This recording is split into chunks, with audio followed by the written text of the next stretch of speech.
I'm Leigh Brown. This is Crazy Shit in Real Estate. Today, you see I'm wearing my North Carolina realtor scarf because I have a really special North Carolina realtor with us today. Becky LaForest is going to share with you what she's doing in real estate, and it's not what you expect. So enjoy this conversation. Get your credit card ready because you're going to want to get involved in her project. I'll see you on the other side. So if you're in real estate and you're listening to this podcast or watching it and thinking, man, I need some more Leigh Brown answers in my life. Well, guess what, friends? I have a new program that is launching right now called Answers.Real Estate, where I will give you every bit of insight I have to help you grow your real estate business, help you better respond to consumers, to provide a more excellent real estate experience so that the next time you land on crazy shit in real estate, you'll have a better solution to whatever you ran into. Answers.Real Estate. There are monthly plans available. You will love it. Get your coaching. Sign up with me today. Good morning. Sorry I'm a minute late. I was with the VA. They've got some really good updates for us. So I don't ever interrupt them when they're talking. So. No. Great. Well, how are you today? I got no complaints. I hope you're doing well. I love that dress. Oh, thank you. Doing great. So now where are you located in the great scheme of the world? I am in Oriental, North Carolina, over on the Neuse River. Girl, I love it out there. It's so nice. It's beautiful. We love it. I was in Wilmington for many years, still do business there. My partner's there too, but we decided to slow it down and come over here to Eastern North Carolina, and we love it. Just love it. Hang on a minute. Since we're a North Carolina podcast, let me put on my North Carolina scarf here. There you go. Go out a little bit. I don't know how to tie these darn things. That is not my bailiwick. There we go. That'll work, right? There you go. My son says I look like a flight attendant when I do this, and I say, you know what? That's Elder, he's turning 18 this weekend, and so he said it's a flight attendant fit. And I'm not cool, so I had to look it up, and I realized that that's just outfit. And I'm thinking, why can't you just say outfit? They got their own language, you know. I've got the grandkids that age, so I know I'm dealing with that all the time. What? Did you marry an older man with kids? How do you have grandkids the age of mine? I do. Yes, I do. Oh, but you look good, honey. All right. So talk to me a little bit about how you got into real estate. What's your background? Give our viewers and listeners a little bit of insights into Becky. Well, when I moved to North Carolina, I was working in the construction industry. In Tennessee, I was actually an estimator in construction, commercial, and such. And so when I moved to North Carolina, I decided to get my real estate license and continue on that path, and have owned two firms through the years. I've been almost 25 years now here. And so, recently started my nonprofit. So that's what I'm here to talk about, affordable housing, and how that, I just came to the full circle. In Tennessee, I actually worked in the field of family support services for people with intellectual developmental disabilities. And then, you know how God works.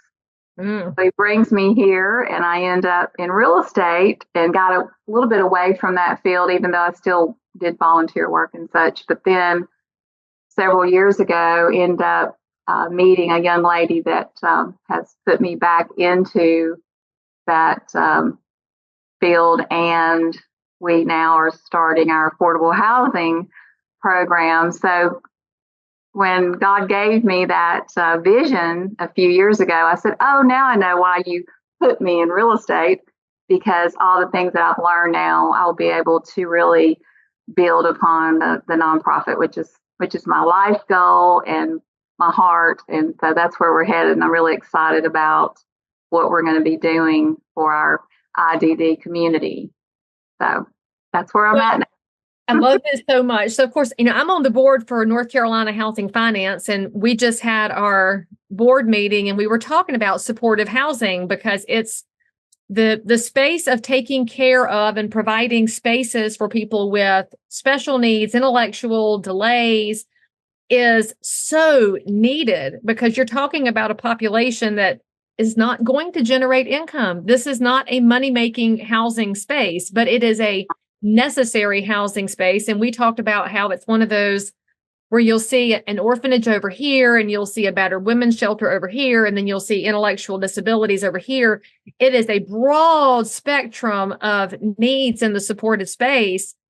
Yeah. And I don't know that there's anything else that is going to be as fulfilling as being a resource for somebody who has no other resource unless it's provided by a person like you. So it's a really exciting space. And I just want to remind all of you listeners, as Becky gets into telling her story and what she's got going on now, everything you do in life, every past profession, it can all add up to something that you don't know about today. Because my guess is that before this last 25 years in real estate, you probably didn't know when or how something was going to appear that would be your life work. And it appears, and you have all the tools ready for it, as you probably had at 23, because, at 23, you don't know everything, friends. And if you have one at home, you should let them listen to this. They actually don't know everything. All right, Becky. So tell us a little bit about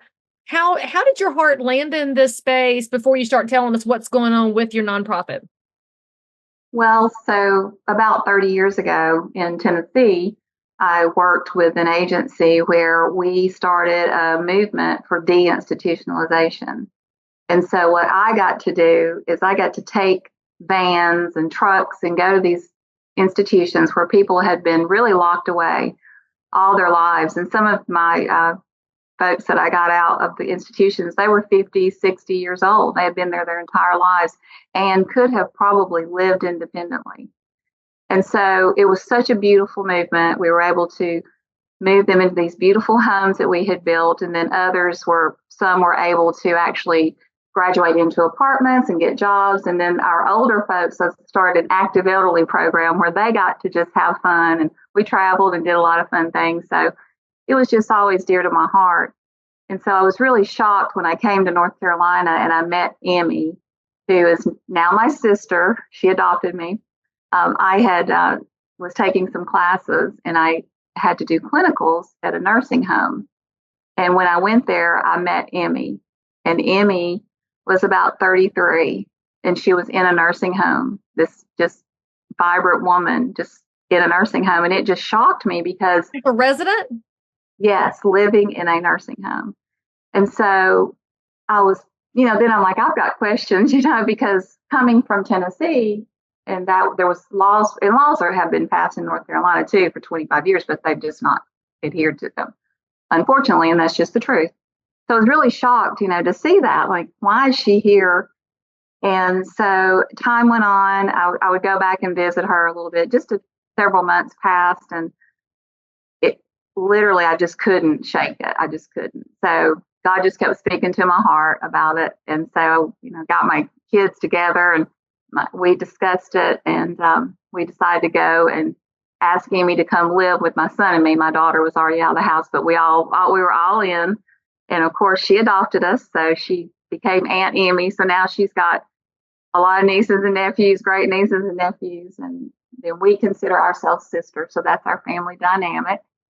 And so through the Emmy coming to live with us, and you can watch that in our documentary, her story is amazing, and it's on our website. But she has she's a 5-time gold medalist with Special Olympics. We even went to USA Games. She's been nationally competing as well. She has a career. She has her own apartment.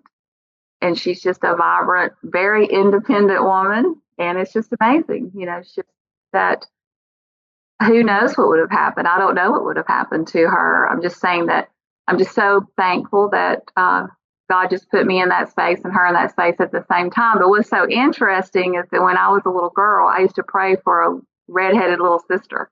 And I got one. She has red hair. So that's how God works. And I'm so excited about what we're doing. So Emmy really has inspired all of this. And she and I have worked together to start a Home for Grace. And our goal is to provide affordable housing for people like Emmy that are able to live. There are thousands of people like Emmy that are able to live independently, but their biggest obstacle is housing. There's a crisis, and we know there's a crisis just for any of us right now in housing. I mean, I even look at, young adults or seniors who can't find affordable housing. But imagine being someone like Emmy. The fact that the support services are so important in the supportive housing space, because she needed somebody to support her in going to do these great things, not to do it for her or infantilize her, but to say, hey, you can do this. So let's give you that boost. Mm-hmm. What do you think is the biggest hurdle besides the lack of supply there? Because obviously supply is an issue all over North Carolina and all over the country. What's the other obstacle you've been running into in getting this up and running?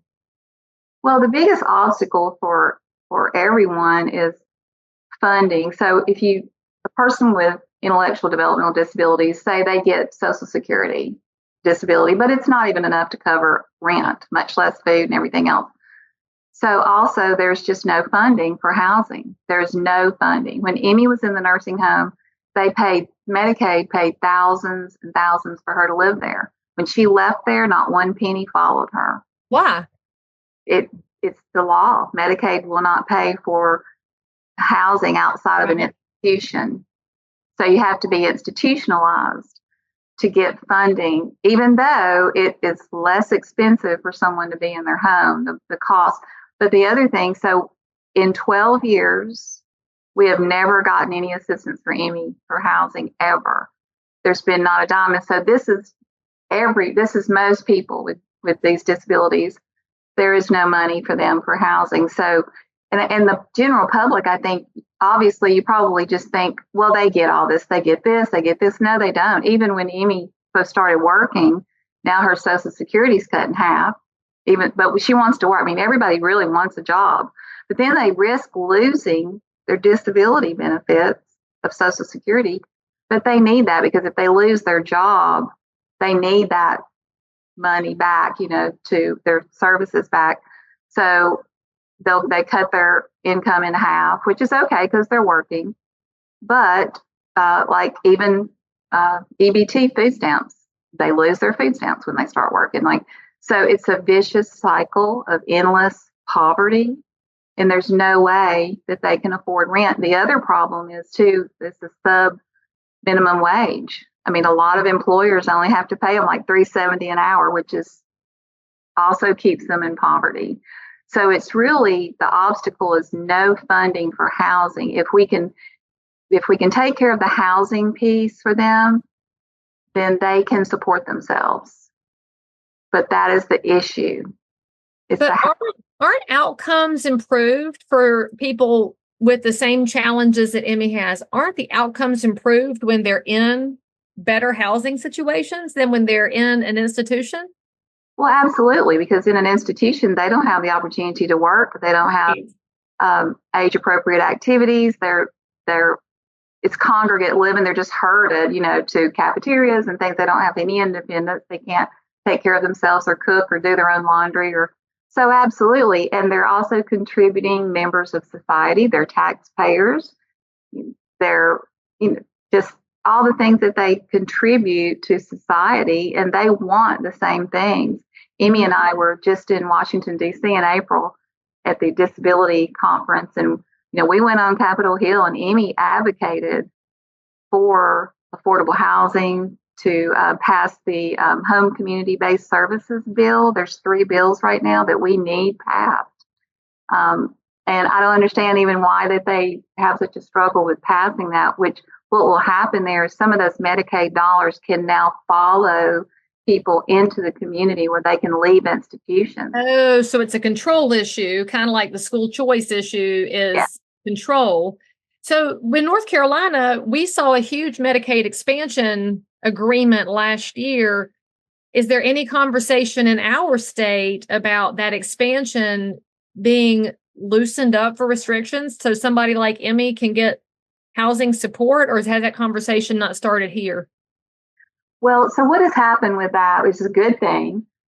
So more services are now being provided to people. So let's say you might have even like children at home that need a lot more care. They're getting more care. So that helps parents to keep their children at home, or caregivers with adult children with developmental disabilities that need more services and care. They're getting that in the home, which is wonderful, because a lot of people are faced with going into institutions because of the level of care that they need. So that's a wonderful thing. The housing piece is still not being addressed. And I don't know if there's going to be funding available. That is the issue too, because there's a great need out there, and we understand that. And, so let's say like Emmy and her peers who can live independently and work and do the same things that we all do, they're really last on the list, which is understandable. I mean, if you look at the big picture. So there's just no Section 8, there's no housing, there's just nothing left for them. And usually people in general, developmental disabilities, they're on the bottom. So you got this basket and they're at the bottom, and then you're piling all these other groups on top that need assistance. And then by the time they get to they run out before they get to the bottom of the basket. So that's really how it works. And so, we don't want to depend on the government. We want to just have, we just want to have homes in the community, and it's not a group home. It's not congregate living. It's not institutional living. It's not a campus. We just want homes in the community where they're neighbors, they're our neighbors, and they are just like the rest of us, where that they can live and work in their community. And we also will provide supports through local support services like the ARC, for instance. That's who we're partnered with. And they provide support professionals that come in every week and, make sure everybody's doing well, thriving, independence, safety, and all those things. And in the homes that we're choosing, they'll be in safe neighborhoods. They'll be, just like anybody else would live. And so hopefully some of the homes that we're looking at, we would be able to convert those into some separate living spaces so that you can have some roommates too, but then have separate little efficiency apartments. So that's what we're trying to do. So what local municipality think about these? Is there specific zoning required? Have you been embraced by the county in this effort to get your house going? Well, because we're not a group home, we're just adults. Like if you and I shared a house, we don't have to get zoning for that. It's not a group home. So they really should just be treated the same. There shouldn't be any difference seen in that community at all, because that's not what we're doing. It's just a home. It's like if I bought the house next door and rented it to two people with disabilities. I don't have to go to the government to ask to do that. Well, that's good. So it's designed that way because, it's not a group home. They want to live independently. Right now we do have a home right now that we've had several years that this amazing investor with the biggest heart has allowed me to utilize for a home for grace. And Emmy lives there. It has a little efficiency apartment. And then there's also a 3-bedroom. So it's kind of like a duplex in a way. So Emmy lives on one side, and then we have another couple of people living on the other side. And so it's just been a wonderful experience. So that is our first home, and we've been going there about 5 years, but we need to own these homes. So that's what we're doing. We're raising money because if something happens, we all know, if you're renting and all of a sudden someone needs to sell or something happens, then here you are. You know where to go. And there is really nowhere to go. I mean, I know of one young man now, he just found an apartment, but he was completely displaced because he lost his apartment because he couldn't afford it. They went up on the rent so much. Someone just took him in, thankfully, until they were able to find a place for him to go.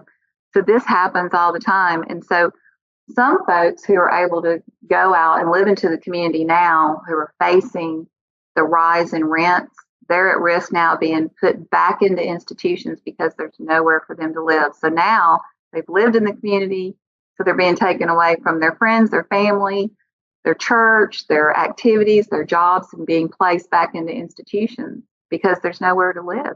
And one of the most shocking things I think I've ever experienced in my time with Emmy as a sister is that when I was trying to get housing assistance for her early on, when she first started maybe about a couple of years after she was living with me, I thought, let's start looking, And I was told the only way to get housing assistance for her was to take her and leave her at a homeless shelter. That's not an answer. And so I said, well, of course I would never do that. But then I was like, well, let's play with this for a minute. I said, so can I go with her? And I said, well, where would you send her? I just wanted to be curious. What happens to them after you drop them off at a homeless shelter? And she said they just find a bed anywhere in the state that they send them there. So then that person now could be shipped off to wherever they can find a bed, which is unacceptable. Right. And so I thought, well, am I the only one that has experienced this? I had a meeting with some siblings and some moms recently, and I told them that story, and every one of them had been told the same thing at some point for their child and their sibling. Because then you can get emergency services.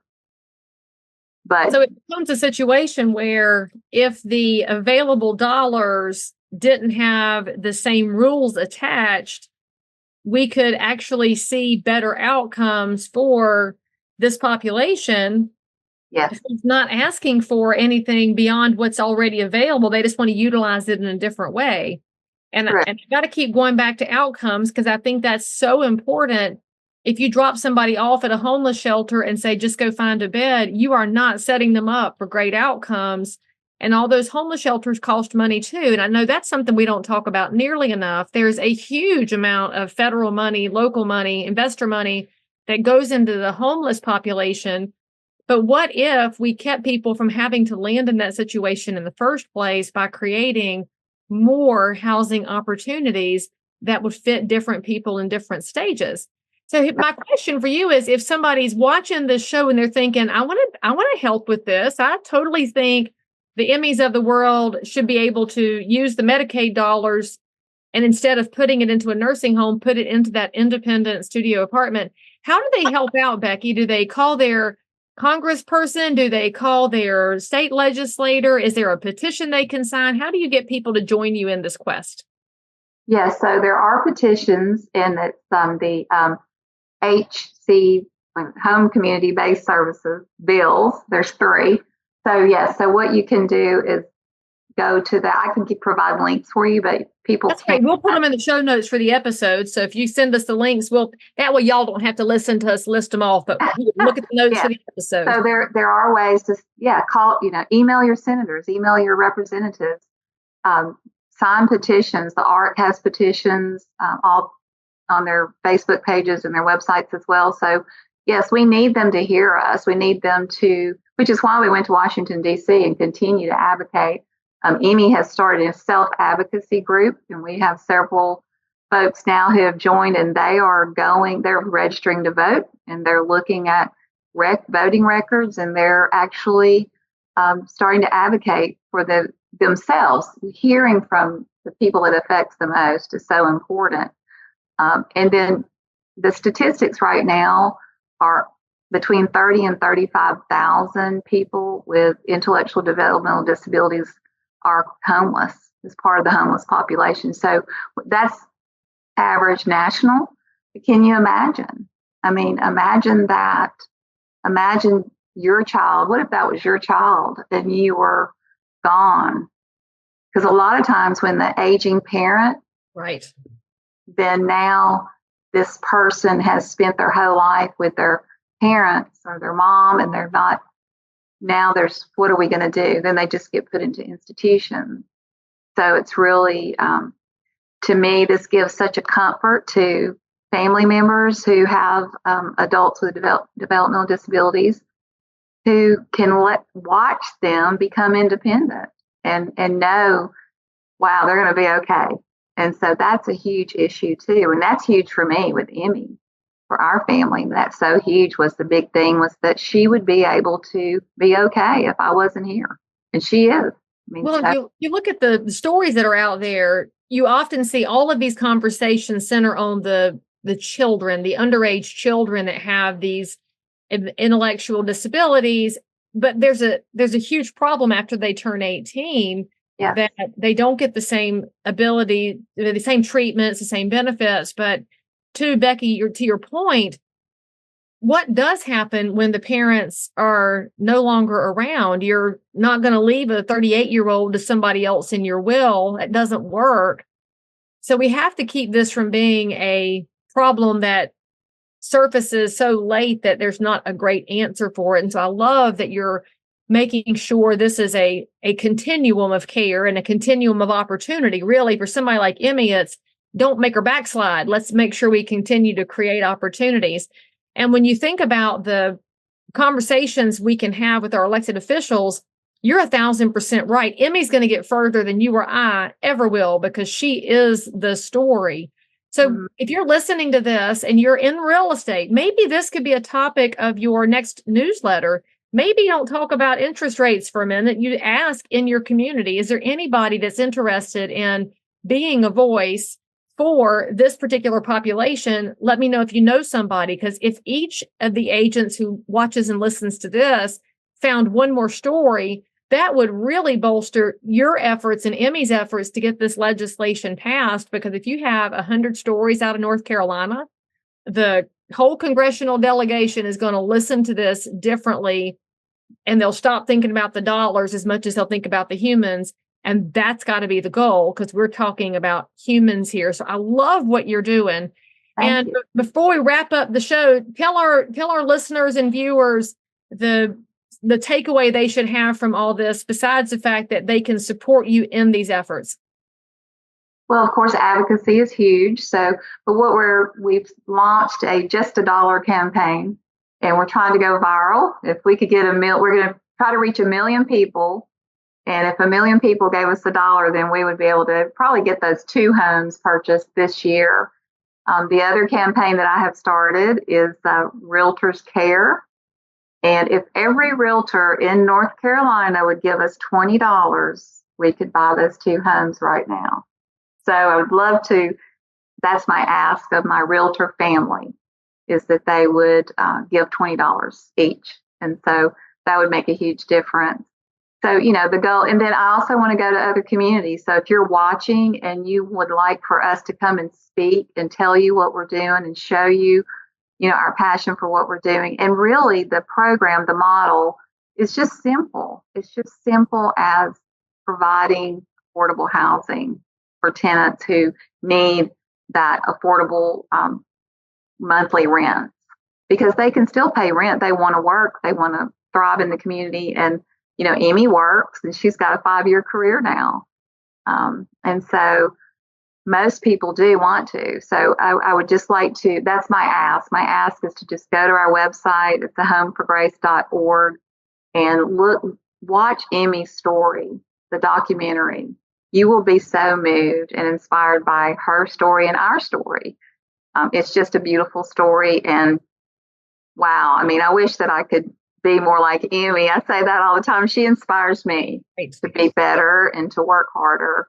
And so I think that we're just going to be able to do everything that God has put us here to do. I know that our mission is from the heart, and I know that it could be successful.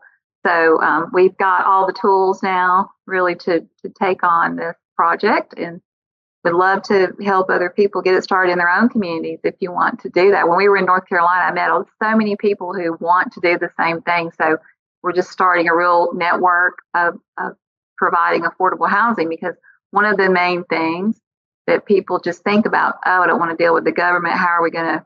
And we don't have to deal with the government. We just need to own the homes. So if you have started a nonprofit, or if you're just an investor and you want to get involved, I would ask investors, I understand you have to make money, but if you have that flexibility to get involved to provide one property for affordable housing for people with developmental disabilities with a long-term lease, it would be instrumental in someone's life. With us owning the homes now, our tenants are going to be able to age in place. And they're going to have all the support services that they need to age in place so that they do not have to be institutionalized. So that's just a huge thing. But I just ask for people to go to our website, see our story, and just give us $1, make a donation. And I just would love to speak to anyone. They can call me anytime, email me, text me. I'd love to explain it to anyone if they have questions. So that's what we're here to do, is just promote what we're doing, affordable housing for people with developmental disabilities. So think about it this way, friends. If you're going to Walmart anyway, how about you shop from Walmart online so that you don't get trapped in that cycle of $100 worth of crap in your buggy that you didn't need anyway? Yeah, and then you could then make a donation towards this very worthy project, which actually harkens back to how things were before we let the government get so big, when communities took care of the people in their own communities and we didn't need the outside intervention. So maybe you could be a part of returning the power to your local community through a small or a large donation to this project. And if you're somewhere and this is pulling on you now, you want to get to know Becky, all of her contact information is in the show notes for this episode. And as she gets her houses up and running, there will be a template that can be easily replicated in other communities.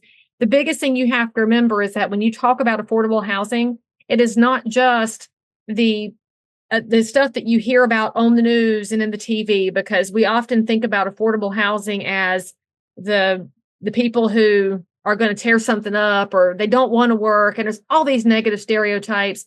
Affordable housing looks like a broad spectrum of opportunities for people who may or may not have the ability to go out and do the things that you can do. And so this is about making sure we have a broad spectrum in all of our communities. Becky, thank you for what you're doing in Oriental and beyond. And thank you to Emmy for what she's doing to advocate for other people that need her to speak for them. It's so good. And I hope that my viewers and listeners will chunk in just a little bit and help you on this pathway to more success. Thank you so much, Leigh, for having us. Thank you for allowing us to use your platform. And Emmy wanted me to tell you she had to work today, but she hopes you'll invite us back on because she wants to be on too. So, I think what we say, Brendan, is if my viewers would do $5, $10, $20, if we have, let's see, let me set a goal. Yeah. If we have 50 people make a donation of any size. Yeah. 50 people. That's it. Small number of my thousands of viewers and watchers.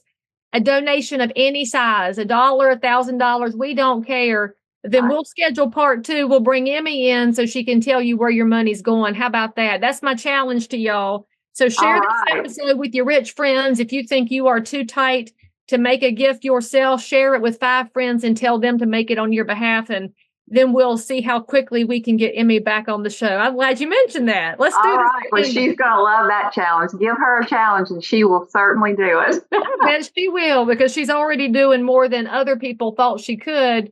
But she had you to come in and get in her corner, and now she can shine. So thank you for that, Mama Becky. I love it. All right. Thank you, Leigh. Thanks for letting us be on today. All right, friends, hit the comments once you make your gift so we can all cheer for you. Hit the bell to subscribe, because you're going to want to be back for part 2, because I think we're going to hit that goal sooner rather than later. Make sure that you tune back in. Thanks, and we'll see you around. Thanks. By the way, friends, don't miss my brand new coaching program at answers.realestate, where you can have access to Leigh Brown, submit your questions, have them answered, meet like-minded professionals, have an entire library to help you build your business no matter what happens in the market. Get signed up today. I promise you'll be glad you did. So if you found value in this episode, please like and subscribe to this channel, turn on the bell, and catch another amazing episode by clicking above. Crazy Shit in Real Estate is also available in all of your normal podcast apps. So if that's where you like to hang out, go find me, click subscribe, and most importantly, leave me a review that says you think I'm awesome, my guests are awesome, or this content is just exactly what you were looking for. And then, by the way, if there's something you need, you want to learn about something, you can comment below anytime. You can also send me a direct message if you need to remain anonymous. No judgment. But anyway, I'll only judge if you forget to subscribe and click. I'll see you next time.